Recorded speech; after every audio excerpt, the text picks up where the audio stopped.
नमस्कार। एक बार फिर से बहुत बहुत स्वागत है आप सभी का परीक्षा वर्ल्ड के इस यूट्यूब चैनल में। दोस्तों, राजस्व लेखपाल की परीक्षा के लिए हमने कृषि का जो कोर्स स्टार्ट किया था उसको आज हम और आगे बढ़ाएंगे तथा कृषि का भाग 2 आज हम कंप्लीट करेंगे। आज का यह जो वीडियो काफ़ी ज़्यादा इंपॉर्टेंट है आपकी लेखपाल की परीक्षा के लिए, क्योंकि आज के इस वीडियो में हमने कृषि से जुड़े मोस्ट सेलेक्टेड जो फैक्ट बन सकते हैं, जो बार बार एग्जाम में पूछे आते हैं, उनको आज हम इस वीडियो में डिस्कस करने वाले हैं। तो आज का वीडियो काफ़ी ज़्यादा इंपॉर्टेंट होने वाला है आपकी लेखपाल की परीक्षा के लिए। तो चलिए वीडियो को शुरू करते हैं।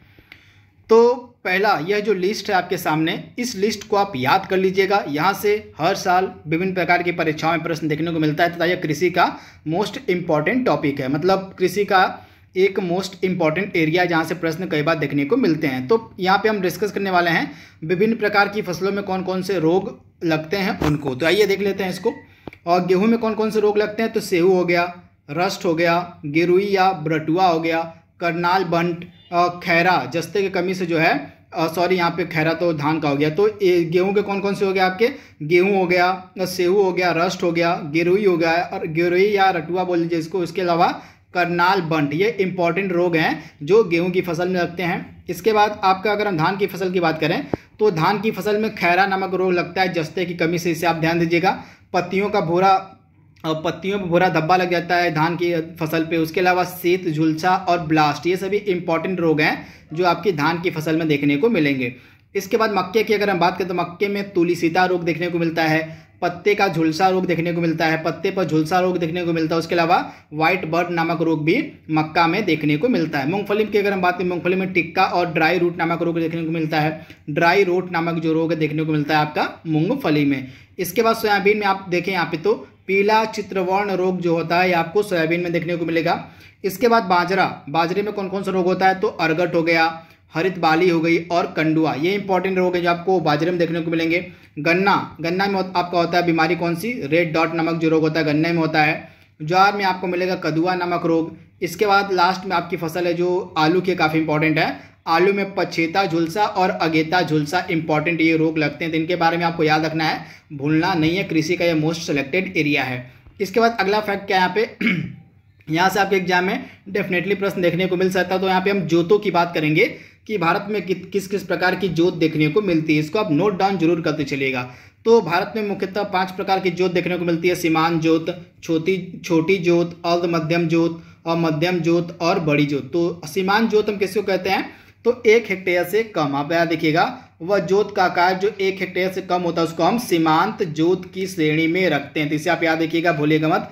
1 हेक्टेयर से कम भूमि वाली जोत को हम सीमांत जोत कहते हैं, तो आप इसे याद देखिएगा। तथा भारत में अधिकांश जो किसानों की संख्या है वो सीमांत किसान है, तो इसे आप याद देखिए। यहाँ पे आप देख रहे हैं लगभग भारत का जो एरिया है कृषि का, लगभग 67.10% जो एरिया है सीमांत जोत का एरिया है। तो भारत में सबसे ज़्यादा जो जोत है सीमांत जोत है, इसमें आप याद रखिएगा। यहाँ से आपके एग्जाम प्रश्न देखने को मिल सकता है तथा भारत में सीमांत किसानों की जो संख्या है सर्वाधिक है। इसके बाद अगली जोत की अगर हम बात करें तो छोटी जोत, इसका आकार होता है 1 से लेकर 2 हेक्टेयर के मध्य, आप इसे याद रखिएगा। 1 से लेकर 2 हेक्टेयर भूमि वाली जोत को हम छोटी जोत या लघु जोत कहते हैं, आप इसे याद रखिएगा। इसका कुल प्रतिशत आपको मिलेगा पूरे भारत में 17.91%। अर्ध मध्यम की अगर हम बात करें तो अर्ध मध्यम में होता है लगभग 2 से लेकर 4 हेक्टेयर वाली भूमि जो होती है जोत की, उसको हम अर्ध मध्यम के श्रेणी में रखते हैं। इसका प्रतिशत पूरे भारत में मिलेगा आपको 10.04%।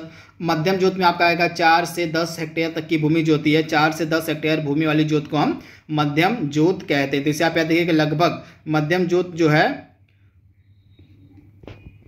और मध्यम जोत में आपका होता है 4 से लेके 10 हेक्टेयर तक भूमि वाली जो जोत होती है उसको मध्यम जोत के अंतर्गत हम रखते हैं। इसके अलावा बड़ी जोत के अंदर अगर हम बात करें तो 10 हेक्टेयर या और उससे अधिक भूमि वाली जोत को हम जो है बड़ी जोत के अंतर्गत रखते हैं। तो इसको आपको याद रखना है। ये परसेंटेज आपके लिए उतना रिलेवेंट नहीं, उतना इंपॉर्टेंट नहीं है, लेकिन एक चीज़ आप याद रखिएगा, भारत में सबसे ज़्यादा जो जोत है आपको मिलेगी सीमांत जोत, इसे आप याद रखिएगा। तथा भारत में सीमांत किसानों की संख्या सर्वाधिक है, तो इसे आप याद रख सकते हैं। इसके बाद अगला फैक्ट आपके सामने है, यह मोस्ट इंपॉर्टेंट है। कृषि से जुड़ी जो क्रांतियां कई बार एग्जाम में पूछी जाती थी, जितनी भी इंपॉर्टेंट क्रांतियां आपकी बन सकती थी उनको मैंने एक ही वीडियो में सम्मिलित कर लिया है।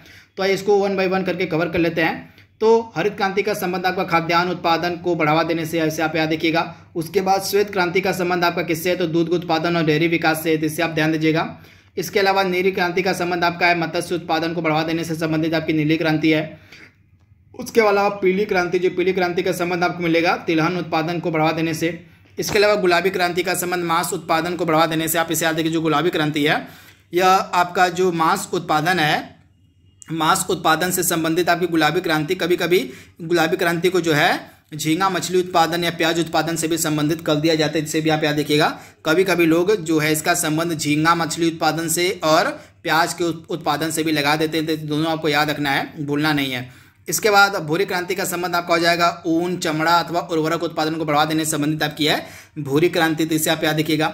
इसके अलावा आपका क्या हो जाएगा, और बादामी क्रांति का संबंध आपका हो जाएगा मसालों के उत्पादन और निर्माण में वृद्धि करने के लिए जो है बादामी क्रांति को शुरू किया गया था, यानी कि स्पेशली मसालों से संबंधित आपकी है बादामी क्रांति। इसके अलावा और लाल क्रांति का संबंध आपका टमाटर उत्पादन को बढ़ावा देने से संबंधित आपकी है लाल क्रांति, जिसे आप याद रखिएगा। इसके बाद अगली क्रांति आपके सामने है और स्वर्णिम क्रांति। स्वर्णिम क्रांति का संबंध आपको किससे है, तो हॉर्टिकल्चर, सब्जी फल अथवा शहद उत्पादन को बढ़ावा देने से संबंधित आपकी है स्वर्णिम क्रांति, जिसे आप ध्यान दीजिएगा। इसके बाद गोल्ड क्रांति का संबंध आलू उत्पादन वृद्धि करने से है और रजत क्रांति आपका अंडा उत्पादन को बढ़ावा देने से संबंधित है। इसके अलावा इंद्रधनुष क्रांति का संबंध आपका है कृषि का संपूर्ण विकास से और दूसरी हरित क्रांति का संबंध है समावेशी कृषि के विकास से। तो सारी इंपॉर्टेंट क्रांतियां हैं जो कृषि से संबंधित है, इनको आपको याद रखना है। इसके अलावा कुछ और क्रांतियां भी हैं, तो यहाँ पे मैंने जितने भी इंपॉर्टेंट क्रांतियां थी इसको हमने अपलोड कर दिया, इसको आप नोट डाउन कर लीजिएगा। अब हम बात करेंगे यहाँ पे कृषि संस्थानों के बारे में, जो कि मोस्ट रिलेवेंट कृषि संस्थान जो बार बार एग्जाम में पूछे जाते हैं, इनको भी आप एक नज़र में देख लीजिए। ये सभी जो आपका आज की जो क्लास है इसका जो पीडीएफ है, मैं आपको अभी तुरंत जैसे ही क्लास खत्म होगी वीडियो को अपलोड करने के बाद जो टेलीग्राम चैनल हमारा परीक्षा वर्ल्ड का उस पर मैं अपलोड कर दूंगा, तो वहाँ से जाके इस पीडीएफ को आप डाउनलोड कर सकते हैं। तो भारतीय कृषि अनुसंधान परिषद यानी कि ICAR की यहाँ पे बात हो रही है। भारतीय कृषि अनुसंधान परिषद को हम कहते हैं ICAR। तो ICAR का हेडक्वार्टर आपको मिलेगा नई दिल्ली में। इसके अलावा भारतीय कृषि अनुसंधान संस्थान का हेडक्वार्टर भी आपको नई दिल्ली में मिलेगा, यानी कि भारतीय कृषि अनुसंधान परिषद और भारतीय कृषि अनुसंधान संस्थान दोनों का हेडक्वार्टर नई दिल्ली में है। भारतीय गन्ना अनुसंधान संस्थान लखनऊ में मिलेगा आपको। उसके अलावा केंद्रीय वनस्पति अनुसंधान संस्थान लखनऊ मिलेगा। नाबार्ड का हेडक्वार्टर आपको मिलेगा मुंबई में। राष्ट्रीय चावल शोध संस्थान कटक में है, उड़ीसा में मिलेगा आपको कटक। इसके अलावा राष्ट्रीय डेयरी अनुसंधान संस्थान करनाल हरियाणा में मिलेगा और केंद्रीय शुष्क बागवानी संस्थान बीकानेर में। भारतीय सब्जी अनुसंधान संस्थान वाराणसी में मिलेगा उत्तर प्रदेश के। केंद्रीय नारियल अनुसंधान संस्थान कासरगोड केरल में मिलेगा। केंद्रीय आलू अनुसंधान संस्थान शिमला में मिलेगा।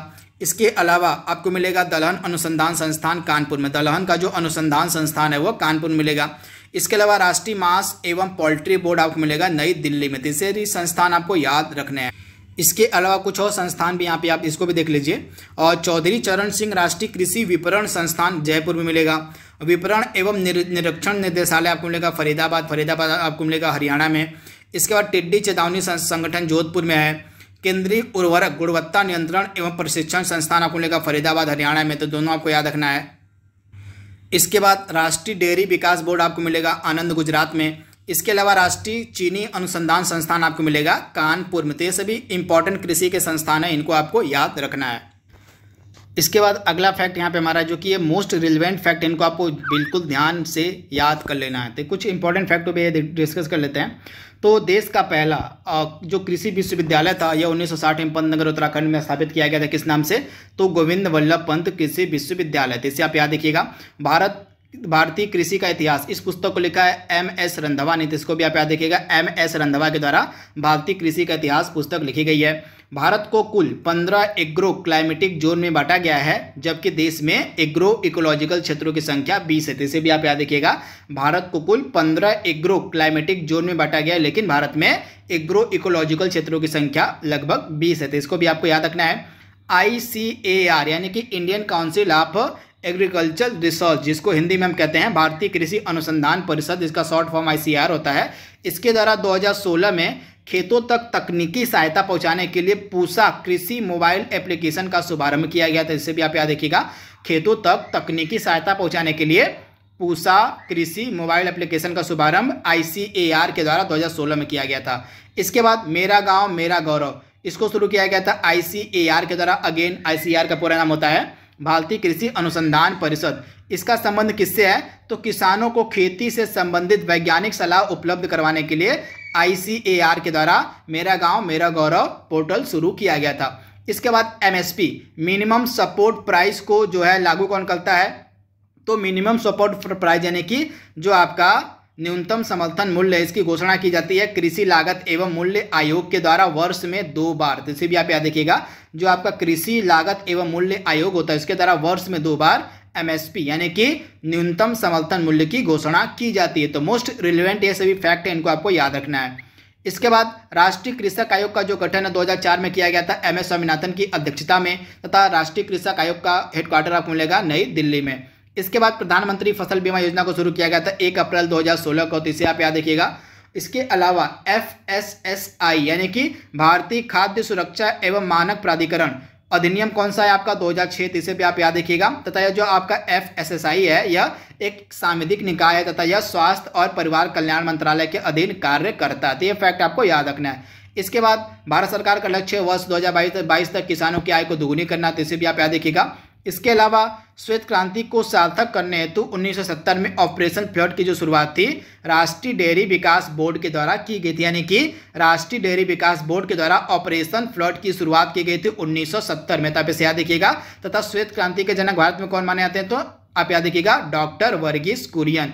तो यह हमारा कृषि का सेकेंड वीडियो था। इसमें हमने most selected most important fact को कवर किया जो कि कृषि से बन सकते थे। आई होप यह वीडियो आपको पसंद आएगा। तो जल्दी मिलेंगे इसके अगले भाग में, तब तक के लिए thank you, thanks for watching, thank you.